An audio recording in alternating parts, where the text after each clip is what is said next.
बिस्मिल्लाहिर्रहमानिर्रहीम, अस्सलाम वालेकुम। मौजूदा हुकूमत की 3 साल की कारकर्दगी तबाही और बर्बादी है। अवाम पर नाजायज और नाअहल हुकूमत को मुसल्लत किया गया। मुल्क की तारीख में इतनी नाअहल हुकूमत कभी नहीं आई। हुकूमत की कारकर्दगी नहीं, तबाही की बड़ी दास्तान है। किसी ने मुल्क में 3 साल के दौरान किसी एक चीज के सस्ता होने की कोई खबर सुनी? इस हुकूमत ने अवाम का जो हाल कर दिया है, इससे मुफामत हो कैसे सकती है?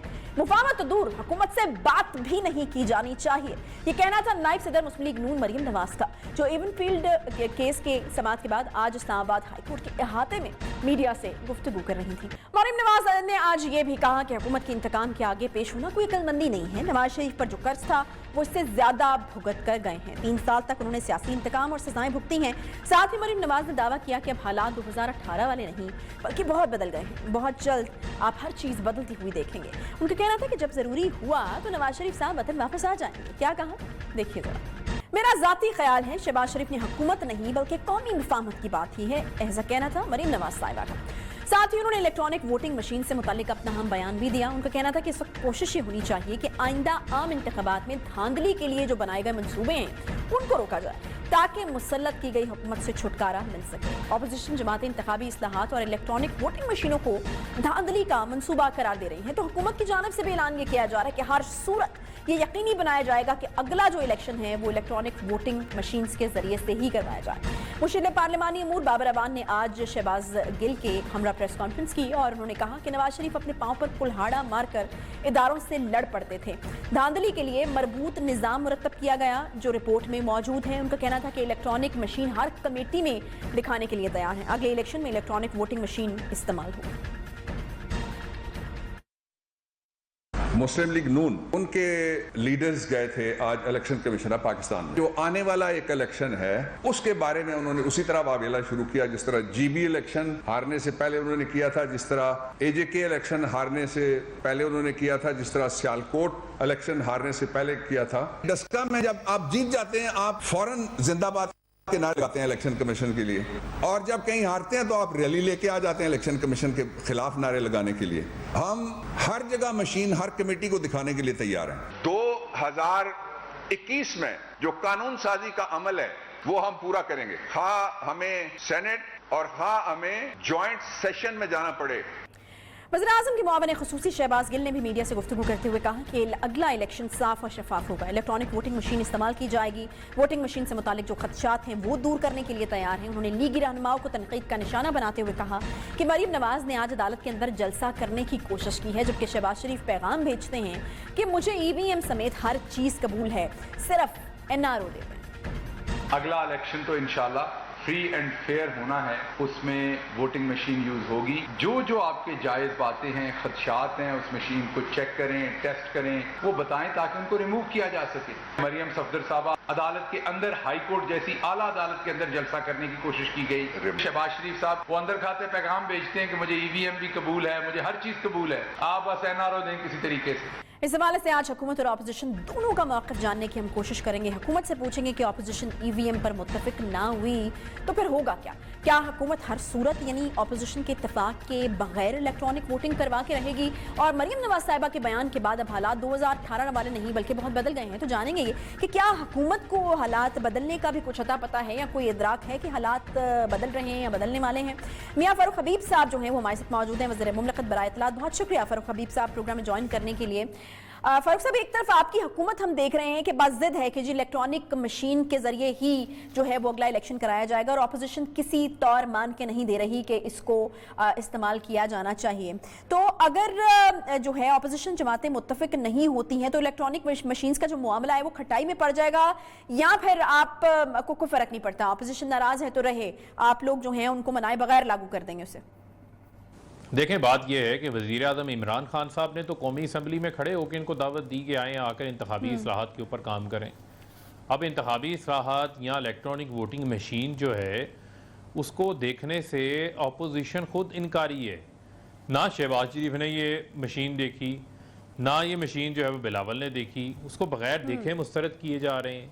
तो ये तो समझ से बालातर है कि पूरी दुनिया में ये कैसे होता है कि एक ऐसी चीज़ जो कि सामने आ रही है उसका डेमो देखे बगैर आप उसको इनकारी कर रहे हैं। इलेक्शन कमीशन के साथ हमने एंगेज किया है, उनको हमने इसका पहला इंट्रोडक्टरी सेशन भी हमारे साथ हुआ है। इलेक्शन कमीशन ने भी अपनी टेक्निकल कमेटी इसके ऊपर बनाई है, इसको वैल्यूएट करने के हवाले से। इसी तरीके से 90 लाख बैरून मुल्क पाकिस्तानी हैं, उनको वोटिंग राइट देने का मामला है। सुप्रीम कोर्ट का फैसला है कि वो कहते हैं जी ओवरसीज़ पाकिस्तानियों को आप वोटिंग राइट दें।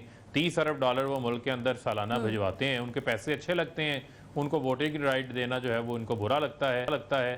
दूसरी जानिब अपोजिशन कहती है हमारी तमाम तर जदोजहद जो है वो साफ और शफाफ इंतखाबात के लिए है। तो साफ और शफाफ इंतखाबात कैसे होंगे जब तक आप इंतखाबी इस्लाहात नहीं करेंगे? मुझे बुनियादी सवाल मेरा अपोजिशन से ये है, बैलेट पेपर चोरी नहीं होते? क्या बैलेट पेपर्स जाली नहीं छापे जाते? क्या बैलेट पेपर्स के ऊपर ठप्पा नहीं लगाया जाता? क्या बैलेट पेपर्स के अंदर, बैलेट बॉक्स के अंदर बैलेट एक से ज़ायद बैलेट पेपर डालकर स्टफिंग नहीं की जाती? ये कौन सा तरीकाकार हुआ कि आप कहें जी कि इस मशीन से धांधली हो जाएगी? ना ये मशीन इंटरनेट से कनेक्टेड है, तो ये है ना, ये हैक हो सकती है। ये स्टैंड अलोन मशीन है। जिस हल्के के उम्मीदवारान होंगे उनके निशान, उनके नाम मौजूद होंगे। जो वोटर होगा वोट उसके नाम के आगे बटन क्लिक करेगा, पेपर ट्रेल वोट की सामने आ जाएगी, उसको आप डिब्बे में भी डाल सकते हैं, कल को वेरीफाई भी कर सकते हैं। ठीक है, जैसे ही पोलिंग खत्म होगी। चलिए वी होप फारूक साहब कि आप ये तमाम लॉजिक्स जो हैं वो अपोजिशन को दें और वो आपकी बात जो है वो किसी तौर मान जाए। मुझे आज मरीम नवाज साहिबा ने बात की है मीडिया से, उसके हवाले से मुझे बात करनी है क्योंकि बड़ा अहम बयान जो है वो उन्होंने दिया। उन्होंने कहा है कि इस हुकूमत से किसी किस्म की मुफाहमत तो दूर की बात भी नहीं हो सकती। दूसरी तरफ हम देखते हैं कि शहबाज शरीफ साहब मुफाहमत की बात करते हैं, फिर और लीगी रहनुमा जो है वो मुफाहमत की बात करते हैं। तो ऐसे में सवाल ये उठता है कि नून लीग फिर किससे मुफाहमत चाहती है? देखें, बात यह है कि मैंने पहली पार्टी देखी है जिसका सदर जो है वो शहबाज शरीफ है, वो एक बयान देता है और नायब सदर अगले दिन आकर जो है उस बयान की तरदीद कर देती हैं। यानी कि शहबाज शरीफ के ऊपर मरीम नवाज जो है वो हावी हुई है, वो भारी पड़ी हुई है कि जो उनके चाचा जो पहले वज़ीर आला भी रह चुके हैं, उनकी पार्टी के सरबराह भी हैं, वो उनके बयान की आके तरदीद करना शुरू की हुई है उन्होंने। तो PMLN नून के अंदर जो है वो शीन पर मीम इस टाइम भारी पड़ी हुई है। और जहाँ तक रहेगी बात हुकूमत से बात करने की ना करने के हवाले से, हम तो कहते हैं कि कौमी इश्यूज़ के ऊपर बात करें। अगर आप कौमी इश्यूज़ के ऊपर भी बात नहीं करना चाहते, अगर आप पार्लियामेंट के अंदर भी अपना किरदार अदा नहीं करना चाहते, वहाँ अपना आप रोल प्ले नहीं करना चाहते, तो इसका मतलब ये है कि आप जमहूरी प्रोसेस के ऊपर यकीन नहीं रखते, आप जमहूरी अमल को जो है वो आगे नहीं बढ़ाना चाहते। तो मैं ये समझता हूँ कि फिर इनके पास किस किस्म का जो है वो जवाब बाकी रह जाता है। अल्टीमेटली जो है वो इनको पार्लियामेंट में आना पड़ेगा, पार्लियामेंट के अंदर आकर पार्लिमान के अंदर अपना किरदार अदा करना पड़ेगा। उसके अलावा इनके पास किसी किस्म का कोई रास्ता नहीं है। क्योंकि बात फिर हो कैसे हमारे फारूक हबीब साहब, कैसे बात हो जब उनको आपसे इंतकाम की बू आती है? तो फिर किस तरह से बात करें? अभी मरीम नवाज साहिबा ने भी ये कहा ना कि इस हुकूमत के इंतकाम के आगे पेश होना कोई अक्लमंदी नहीं है। जब उनसे मियां नवाज शरीफ की वापसी के हवाले से सवाल पूछा गया, उन्होंने कहा कि वो जितना जो कर्ज था ना उनके ऊपर, उससे ज्यादा ही वो भुगत कर गए हैं। तो फिर इससे तो साफ वाज़ेह है कि आप जितना मर्जी कह लें जी कि उनको वापस आना चाहिए, वो आपके दौर हुकूमत में तो नहीं वापस आने वाले। नहीं, देखें आयशा, बात क्या है, मामला क्या है? मामला ये है कि इनको फिर खुशबू कहाँ से आती है? हमारे से इनको इंतकाम की बू आती है। इनका मतलब क्या था? मतलब ये है कि इक़्तिदार में आओ, आकर कौमी खजाने की लूट मार करो, लूट मार करने के बाद सारा पैसा बाहर ले जाओ, और कल को अगर कोई एहतसाब करे तो उसके साथ मुकमका कर लो, NRO कर लो। अगर कोई NRO या मुकमका ना करे तो उसको कोई इंतकाम कर रहा है। वो भाई पैसे आपने लूटे हैं, आपके बैरून मुल्क फ्लैट्स हैं, उनका आप एक सबूत नहीं दे सके। कतरी खाता आप सबूतों की शक्ल के अंदर लेकर आए थे, अपना मजाक तो आपने खुद बनाया हुआ है। आज अगर इस मुल्क में एहतसाब हुआ कहाँ पर है? अगर आज कोई इदारा काम कर रहा है तो उस इदारे को इंतकाम का निशाना बनाते हैं, उस इदारे के ऊपर ये हमला करते हैं। इसी वजह से तो इनको जो है वो सिसिलियन माफिया कहा गया था, इसी वजह से तो इनको गॉडफादर कहा गया था कि ये इनका एक और बड़ी अहम बात की है मरीम नवाज साहिबा ने, इग्नोर नहीं उसको किया जा सकता। वो कहती हैं कि हालात और चीज़ें जो हैं वो बदल रही हैं और आप देखेंगे कि आने वाले दिनों में जो है वो बदल जाएंगी। तो जानना आपसे ये चाह रहे थे कि आप लोगों को भी इदराक है कि चीज़ें अगर बदल रही हैं, और अगर बदल रही हैं तो थोड़ी रहनुमाई फरमाइएगा किस तरफ इशारा है उनका? देखें, हालात तो वाकई बदल गए हैं, क्योंकि ना तो इनके इस्तीफे आए, ना लॉन्ग मार्च हुआ, ना अदम एतमाद हुआ, ना हुकूमत कोई इन्होंने घर भेजना था, ना हुकूमत घर जा सकी। हालात तो वाकई बदल गए हैं। आज तो जो है वो इनके लिए हालात तब्दील हैं। आज इनके लिए जो इनकी लूटमार थी उसका रास्ता बंद हुआ है। आज इनकी जो करप्शन की दौलत थी उसके अंदर इजाफा नहीं हो रहा। तो लिहाजा हालात तो बदले हैं। लेकिन फिर मैं आपको ये कहूँगा कि अब जो ये लूटमार माफिया है, ये जो सियासी बेरोजगार हैं, इनके पास अब किसी किस्म की कोई गुंजाइश नहीं है कि इनके साथ किसी किस्म की कोई गुंजाइश मौजूद नहीं। बहुत शुक्रिया फारूक हबीब साहब हमारे साथ मौजूद थे। क्विकली हमें एक छोटा सा ब्रेक लेना है। एक तरफ हाँ की जिद है, दूसरी तरफ रट है कि नहीं कबूल ये इलेक्ट्रॉनिक वोटिंग मशीन्स और ये सिस्टम। लेकिन अगर ऑपोजिशन नहीं मानती तो फिर क्या जवाब रह जाता है इस जो मशीन है उसकी इंप्लीमेंट करने का? बिकॉज धांधली के इल्जाम अगर अभी से लगना शुरू हो गए तो इस मशीन को तो लाया इसलिए जा रहा था कि धांधली को जो है वो किसी तरीके से कंट्रोल किया जा सके, या फिर इलेक्शन होने के बाद वही कहानी दोबारा ना हो कि जी धांधली हो गई, इलेक्शन जो है वो चोरी हो गया, वोट चोरी हो गया। एक छोटा सा ब्रेक लेते हैं, ब्रेक के बाद वापस आएंगे, नून लीग का मौक़िफ़ भी जानेंगे। साथ रहिए।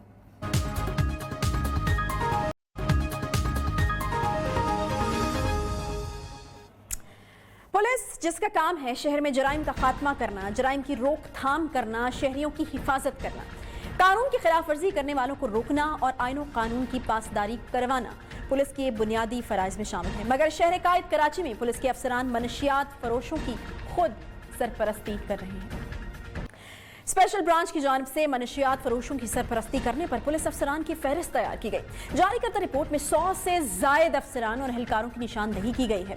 फहरिस्त में DSPs, SHO, sub inspector, ASI, head constables और कांस्टेबल हेड मुहर्रिर भी शामिल हैं। रिपोर्ट में 7 जिलों में 363 मनशियात के अड्डे चलाए जाने की निशानदही भी की गई। रिपोर्ट में इंकशाफ किया गया कि जिला साउथ में 28, सिटी में 42, कोरंगी में 15, ईस्ट में 20, मनीर में 4, जबकि जिला सेंट्रल में 169, जिला वेस्ट में 87 मनशियात के अड्डों का इंकशाफ हुआ है। रिपोर्ट के मुताबिक करप्ट पुलिस अफसरान चर्स, हेरोइन, अफयून, आइस बेचने वालों से भत्ता लेते हैं। स्पेशल ब्रांच की बनाई गई रिपोर्ट IG सिंध को इरसाल कर दी गई है।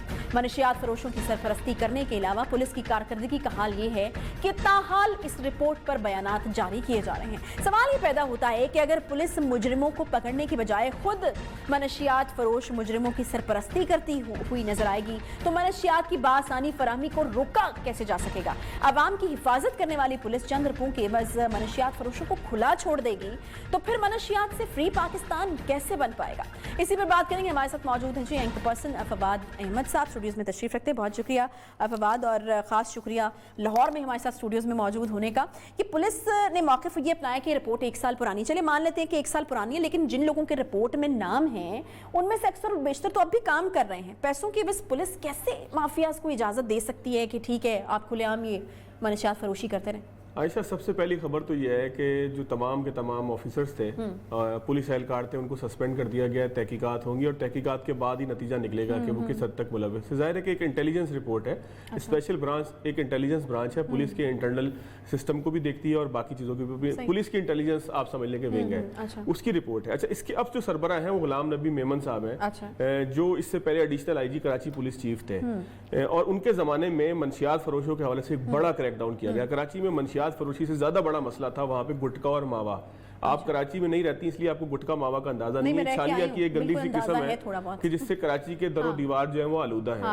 और इसके अलावा मुंह का कैंसर, सेहत के दीगर मसाइल भी गुटखा और मावा से होते हैं। गुटखा और मावा को कराची में बैन करवाने वाला, उस पर कानून साजी करवाने वाला, कानून साजी में ये कह रहा हूँ कि इस वक्त मनशियात फरोश शायद 2 महीने में छूट जाए, लेकिन गुटखा और मावा जिसके पास से निकलेगा या जो बेचता हुआ पाया जाएगा, निकलेगा भी, वो जो है वो मनशियात फरोशी के अड्डे जमरे में आएगा और सिंध असम्बली के पास करदा कानून के मुताबिक उसकी सजा 2, 2.5, 3 साल हो सकती है। तो कराची पुलिस चीफ जो थे गुलाम नबी मेमन साहब, उनका बड़ा एक इसके हवाले से कंसंट्रेशन थी किसी तरीके से कराची से मनशियात जो है वो किसी तरह से कम हो जाए, खत्म। तो जाहिर है कि एक बहुत बड़ा शहर है, इतनी आसानी से नहीं होगी।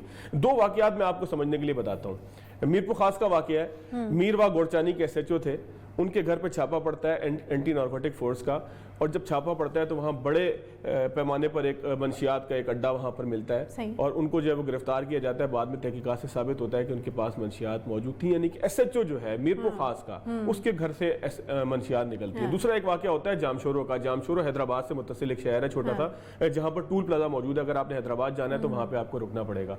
वहाँ पर पुलिस एक ट्रक को रोकती है जिसकी टैंकी के अंदर जो रिजर्व टैंक था ऑयल का, उसमें से मनशियात निकलती है। पुलिस वहां पर बजाय इसके कि मनशियात मंशियात फरोशों को गिरफ्तार करके FIR काट के मंशियात को तलफ करती या उसको जो है वो रिकॉर्ड में लेके आती। पुलिस मुलजिमों से पूछती है कि ये मंशियात आपने कहाँ से ली, कहाँ सप्लाई करनी थी। वो बताते हैं कि हमने क्लिफ्टन में एक जगह पे सप्लाई करनी है। वो क्या करते हैं कि सरकारी मोबाइल के अंदर मंशियात को डालते हैं और लेकर कराची बेचने के लिए चले जाते हैं। वहाँ पे अब्दुल्ला शाह गाजी के मज़ार के पास रेंजर्स उनको पकड़ लेते हैं। पुलिस में बड़ी बड़ी तस्वीरें छपती हैं कि पुलिस मोबाइल के साथ 2 पुलिस एहलकार बहुत आसानी से गाड़ी ड्राइव करते हुए सरकारी गाड़ी के अंदर मोबाइल के अंदर मंशियात रखकर कराची तक पहुंचे। और क्लिफ्टन में जब रेंजर्स एहलकार ने देखा कि काफ़ी देर से मोबाइल खड़ी है, उन्होंने चेक किया भाई कौन है, तो पता लगा कि इसमें मंशियात पड़ी हैं। तो ये तो वहाँ पर सूरत हाल है कि मंशियात इस तरीके से जो है वो खुलेआम जा रही है और इससे यकीनन जो नई नस्ल है हमारी आने वाली उसको बड़ा खतरा है।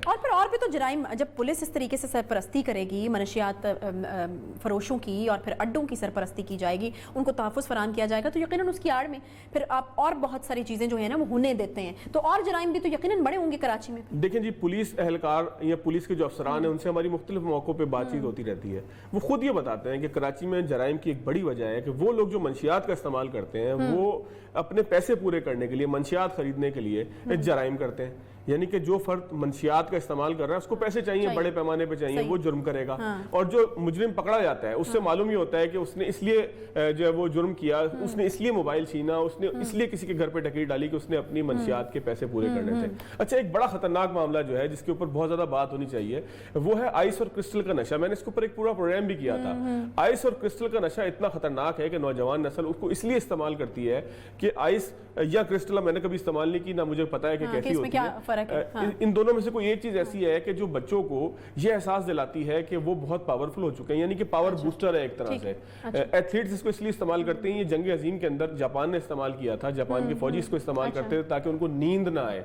ये आइस या क्रिस्टल जो भी इनमें से नशा है उसमें ये शामिल होता है। और बहुत सारे बच्चे सिर्फ इस डर से कि हम फेल ना हो जाए इम्तिहानात में, हमारे नताइज अच्छे ना आए और हम पढ़ ना सके, तो वो इस तरफ चले जाते हैं। स्कूलों के अंदर, पार्क से अंदर, कराची का कौन सा ऐसा इलाका है कि जहां पर मंशियात ना मिल रही हो? आपने अभी जो पूरी रिपोर्ट पढ़ी है इसमें कराची के हर जिले का तस्करा है। बहरहाल पुलिस एहलकार जो है मुअत्तल हुए हैं, मुअत्तल होने के बाद अब तहकीकात चलेंगी, तहकीकात के बाद ये सामने आ जाएगा कि कौन इसमें मुलविस था। बड़ी नाजुक सूरत हाल है। तो फवाद, अभी हुकूमती इक़दामात की अगर बात की जाए तो वो किस हद तक एक्टिव है या उनको किस हद तक अदराक हुआ है कि सिचुएशन जो है वो सेंसिटिव है, और क्या इक़दामात किए गए? देखिए, हुकूमत की जानिब से तो पुलिस ही नहीं कदम करना है ना, हुकूमत तो नोटिस ले सकती है। अगर पुलिस इन्वॉल्व है तो ऑब्वियसली फिर कोई इसमें देखें अभी तक जो नाम आए ना, इसमें अभी तक पुलिस के जो सीनियर अफसरान है, यानी कि जो ASP से लेके ऊपर तक DIG तक और IG तक का जो रैंक है, उनके नाम नहीं है। ये सारे के सारे SHO, DSPs और नीचे पुलिस एहलकारों के, सब इंस्पेक्टर और इस तरह के लोगों के नाम है। तो बहरहाल ये है कि पुलिस को ही तहकीकात करनी है, पुलिस ही बुनियादी फोर्स है, उसी ने तहकीकात करनी है, उसी ने इनके खिलाफ प्रोसिक्यूशन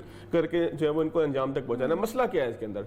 सबसे बड़ा मसला ये है कि हमारा जो पुलिस का अपना निज़ाम है ये खुद मुजरिमों को तहफ़्फ़ुज़ देता है। सबसे बड़ा मसला ये, अगर कानून साजों को कुछ करना है ना, देखें असेंबली में बैठा हुआ कोई शख्स, सिंध असेंबली के अंदर बैठा हो या कौमी असेंबली के अंदर, वो मंशियात फरोशों को जाकर पकड़ेगा नहीं, पकड़ना पुलिस ने, लेकिन उसका काम ये ऐसा है कि वो ऐसी लेजिस्लेशन करे कि जिसकी बुनियाद पर कोई भी फर्द जुर्म करने के बाद छूट कर जा ना सके। उसकी मिसाल ऐसे है कि मैंने आपको बताया गुटखा और मावा के हवाले से जब कानून साजी की गई तो इस वक्त कराची के अंदर सोना सस्ता होगा और गुटखा और मावा महंगा है। किसी आम आदमी के लिए गुटखा मावा महंगा खरीदना इस वक्त भी मुश्किल है, क्योंकि आपने एक ऐसी कानून साजी करके एक ऐसा फ्रेमवर्क दिया कि जिसको फिर पुलिस ने इंप्लीमेंट किया। जाहिर है कि पुलिस की अपनी नीयत का भी एक बड़ा किरदार है।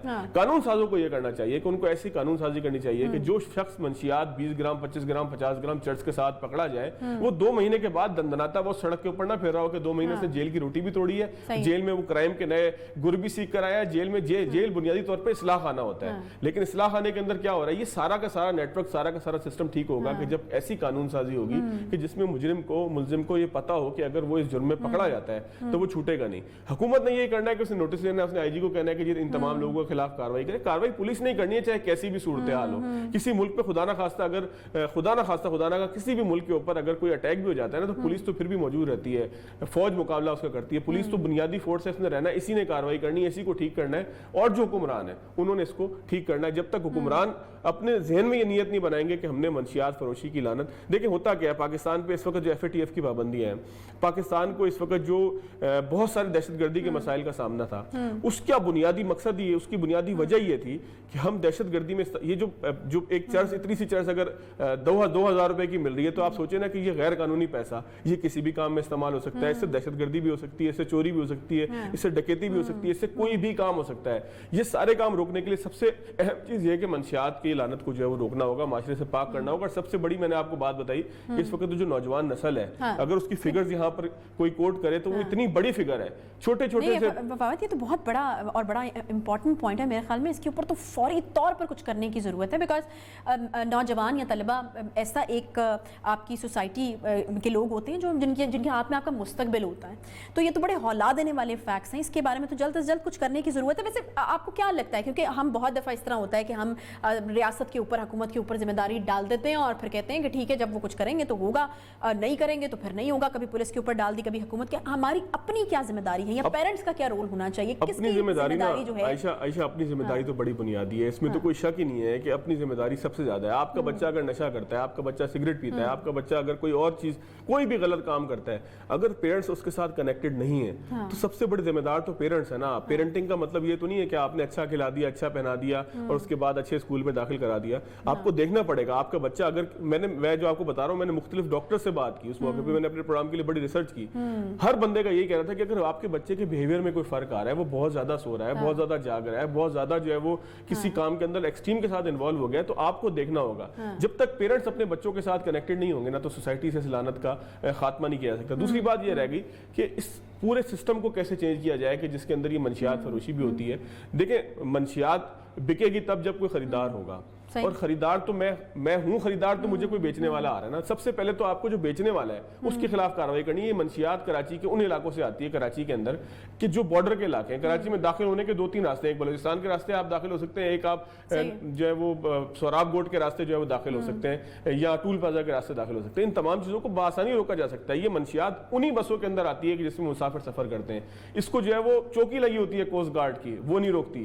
नारकोटिक्स की चौकी लगी होती है, वो नहीं रोकती। पुलिस की चौकी लगी होती है, वो नहीं रोकती। इसका मतलब यह है कि ये तमाम लोग आपस में मिले हुए होते हैं कि जिसके बाद ये मंशियात कराची के किसी शहरी के सिगरेट के अंदर या उसके टेबल के ऊपर पहुंचती है। ये तमाम लोगों का अगर जब तक नेटवर्क नहीं तोड़ा जाएगा ना, आज ये रिपोर्ट आई है, इस रिपोर्ट को अगर जो है वो गुफ्तन नशिस्तन बर्खास्तन कर दिया जाएगा, या इसको जो है वो एक लिफाफे की जीनत बना के टेबल के नीचे डाल दिया जाएगा, तो फिर सूरत हाल तब्दील नहीं होगी। सूरत हाल जब ही तब्दील होगी कि जब पुलिस अफसरान इसको सोचेंगे कि कल को उनके घर तक पहुंच सकती है। ये किसी के मतलब, और इसके नताइज बहुत भयानक हो सकते हैं फवाद। अब नूर मुकद्दम मर्डर केस हमारे सामने है, मतलब वो कोई छोटी सी बात नहीं है। मतलब वो एक ऐसी चीज़ थी जिसने लर्जा के रख दिया था सबको। और आप देख सकते हैं कि मतलब जो हमने बात की कि माँ बाप की जिम्मेदारी है, पेरेंट्स का एक रोल होना चाहिए। अब किस तरीके से पेरेंट्स भी सफ़र कर रहे हैं साथ, और अपने बच्चे को इस तरह की चीज़ में इन्वॉल्व देखना, और उसके बाद फिर जिस तरह लोग डिमांड कर रहे हैं कि इसको पब्लिकली हैंग किया जाए, तो इसके नताइज तो बड़े भयानक आ सकते हैं। तो मेरे ख्याल में हमें शायद थोड़ा जरा इसको गौर से समझने की जरूरत है। देखिए जी, इसमें तो कोई शक नहीं है कि ये तो पूरी दुनिया का एक नारा है ना कि मंशियात एक लानत है। आप अरब ममालिक में अगर आपकी जेब से, मोहम्मद आसिफ क्रिकेटर की जेब से सलाजीत निकल आई थी और सजाए मौत के वो करीब चले गए थे, तो जो दीगर ममालिक है, अरब ममालिक है खास तौर पर, वहां पे अगर आपकी जेब से मंशियात एक चने के दाने के बराबर भी निकला है तो आपको सजाए मौत हो सकती है।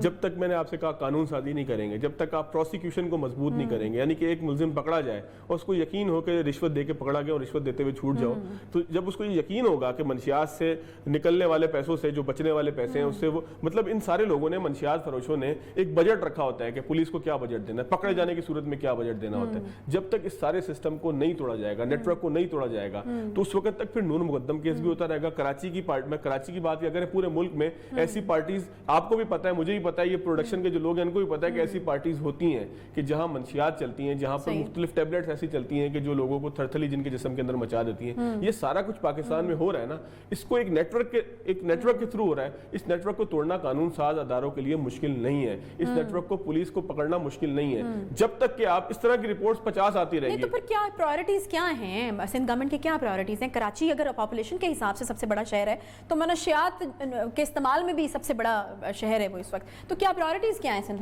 हुकूमत की प्रायोरिटीज तो आपको पता ही है कि जो कुछ सिंध के अंदर हो रहा है। मैं अब कोई ऐसी बात करूंगा तो ये महसूस होगा शायद मैं पीटीआई की तर्जुमानी कर रहा हूँ, लेकिन बहरहाल सिंध के अंदर कोई ऐसी खूबसूरत सूरत हाल नहीं है कि जिसकी बुनियाद पे आप कहें कि फलाना फलाना फलाना फलाना चीज़ें बहुत अच्छे तरीके से हो रही हैं, इसलिए जो है वो मंशियात की चीज़ को सबसे पहले रोका जाए। मतलब इतने ज़्यादा मसाइल हैं कि ये डिसाइड करना ही मुश्किल है कि पहले किस चीज़ को प्रायोरिटी दें। आप पहले अगर सड़क आपकी ठीक नहीं होती, आप कहते हैं सड़क ठीक करें, सड़क ठीक करने की तरफ जाते हैं तो आपको पता लगता है कि महकमा सेहत के अंदर मसाइल हैं, सेहत से निकलते हैं तो पता लगता है कि जी सिंध के तालीमी इदारों के अंदर अगर पूरे मुल्क में 10,000 घोष स्कूल हैं तो 7,500 सिंध के अंदर है। ये सिंध के एजुकेशन की सूरत हाल होती है। साइंस टीचर मौजूद नहीं है, लैब्स में जो है वो सामान मौजूद नहीं है, वहाँ पर भैंसें बंधी हुई हैं, वहाँ पे बकरे बंधे हुए, ये सारी सूरत हाल सिंध के अंदर है। अच्छा, ये कोई ऐसी अनोखी सूरत हाल नहीं है कि जो मैं बड़ी आपको एक्सक्लूसिव बता रहा हूँ कि ये वहाँ पे सूरत हाल है। मंशियात का मामला भी इसी तरीके से है कि जब सारे काम हो रहे हैं तो मंशियात फरोशों को ईजी मनी तो इसी के अंदर नजर आती है कि मंशियात फरोशी करें, कौम के बच्चों को एक दलदल के अंदर फेंकें, कौम के बच्चों को एक जो है वो कुएं के अंदर ऐसे फेंके, तारीख कुएं के अंदर फेंकेंगे जहां से उनकी वापसी ना हो सके। तो ये सारी सूरत हाल उन हुक्मरानों की मर्जी से ही हो रही है ना,